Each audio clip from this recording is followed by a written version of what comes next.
Jessica here for Hip Kit Club. Today I'm sharing a new process video that I made with the April 2019 Hip Kits. My layout is moodboard inspired, so I tried to create a stripped background and use these sweet balloon accessories. First I prime my background with clear gesso and let it dry.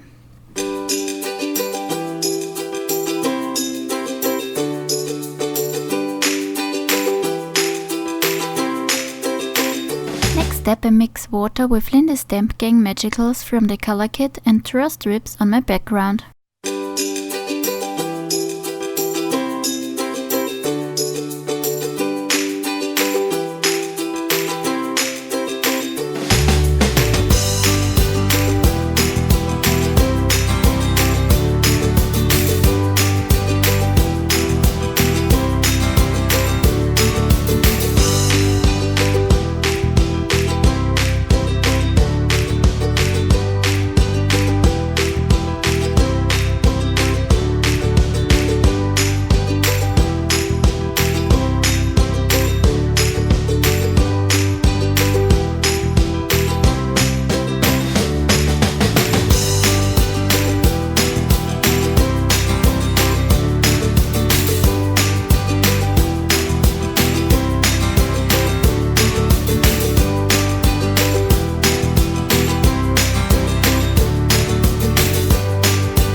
Then I place different paper my photo and use embellishments from the April 2019 Embellishment Kit to decorate my layout.